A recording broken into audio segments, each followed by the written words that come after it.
নববর্ষের সকালে একেবারে অন্য সাজে দিলীপ ঘোষ। কীর্তনের তালে তালে নাচলেন তিনি। নববর্ষের সকালে কীর্তনের তালে তালে নাচলেন খড়গপুর সদরের বিজেপি প্রার্থী দিলীপ ঘোষ। খড়গপুর কলেজ মোড় থেকে পরিবর্তনের যাত্রায় সেখানে কীর্তনের সঙ্গে তালে তালে নাচলেন খড়গপুর সদরের বিজেপি প্রার্থী দিলীপ ঘোষ।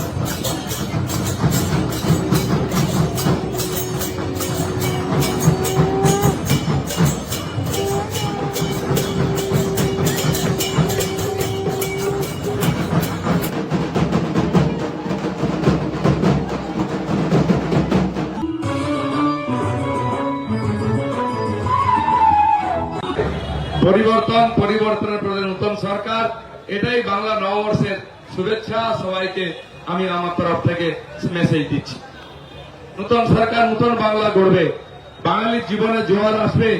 শিল্প, সংস্কৃতি, স্বাস্থ্য, শিক্ষা, খেলাধুলা, সংস্কৃতি সব ক্ষেত্রে পরিবর্তন হবে।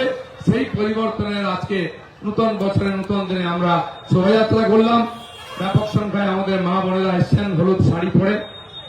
তারা এই গরমের মধ্যেও নববর্ষকে আহ্বান করার জন্য, আপনাদেরকে শুভেচ্ছা দেওয়ার জন্য এসছেন।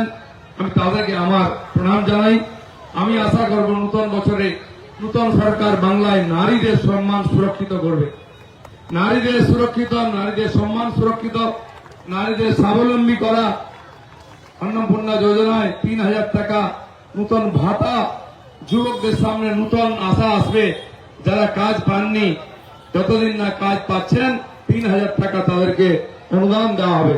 এবং আজকের থেকে অন্নপূর্ণা যোজনার ফর্ম ফিল আপ শুরু হবে এবং যুবকদের জন্য যে সহায়তা ৩,০০০, আরো ফর্ম ফিল আপ আজ শুরু হয়ে যাবে।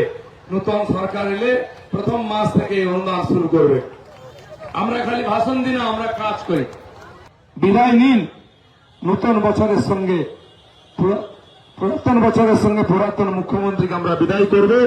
নতুন বছরে বাংলায় নতুন সরকার, নতুন মুখ্যমন্ত্রী আসবে, এই আশা রেখে সবাই শুভেচ্ছা, ধন্যবাদ। ভারত মাতা কি জয়। গতকাল পয়লা বৈশাখে নববর্ষের শুভেচ্ছা জানিয়েছেন মুখ্যমন্ত্রী মমতা বন্দ্যোপাধ্যায়। একই সঙ্গে এসআইআর নিয়ে বিজেপিকে আক্রমণ করেছেন তিনি। গতকাল সোশ্যাল মিডিয়ায় তার একটি পোস্টে তিনি সর্বধর্ম সমন্বয়ের বার্তা দিয়েছেন।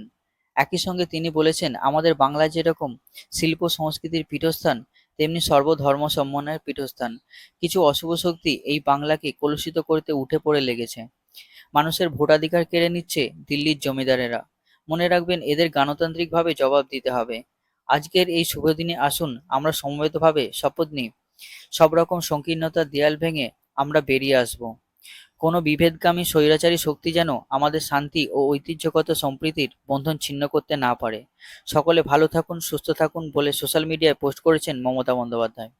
সর্বধর্ম সমন্বয়ের বার্তা দিয়েছেন তিনি। এসআইআর নিয়ে এ রাজ্যে বিজেপিকে আক্রমণ করেছেন তিনি। এসআইআর নিয়ে তিনি সুপ্রিম কোর্টে যে লড়াই করছেন সে কথাও মনে করিয়ে দিয়েছেন তিনি। সবশেষে সর্বধর্ম সমন্বয়ের বার্তাও দিয়েছেন তিনি। শুভ নববর্ষে সকলকে শুভনন্দন জানাচ্ছি। সবাইকে অনেক অনেক নমস্কার। ভালো থাকবেন সকলে। বাংলার একটা ঐতিহ্য, বাংলার একটা গরিমা আছে। এটা আমাদের বাংলার নববর্ষ এবং সাথে সাথে অনেক রাজ্যেরও নববর্ষ আছে। আমি সকলকে বলবো, বাংলা সংস্কৃতি সম্প্রীতির পীঠস্থান এবং সমস্ত সামাজিক সংস্কারের, জাতীয়তাবাদের আন্দোলনের, স্বাধীনতা সংগ্রামের পীঠস্থান। বাংলা সংস্কৃতির পীঠস্থান, বাংলা সর্বধর্ম সমন্বয়ের পীঠস্থান, সংহতির পীঠস্থান। সব ধর্ম, বর্ণ, জাতি বিশেষে সব মানুষ ভালো থাকুন, সুন্দর থাকুন। আর তৃণমূল কংগ্রেস সরকার আপনারা দেখেছেন, কেন্দ্রীয় বঞ্চনা সত্ত্বেও আমরা প্রায় 105টা সোশ্যাল স্কিম করেছি, জন্ম থেকে মৃত্যু অবধি সব মানুষের জন্য। আগামী দিনও সব মানুষ যাতে ভালো থাকে সেটা দেখাই আমাদের আসল উদ্দেশ্য।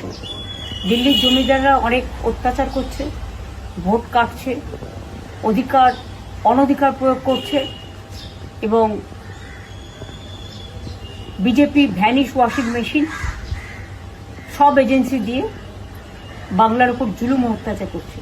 এই অত্যাচারের বদলা নিন। আপনাদের কাছে অনুরোধ,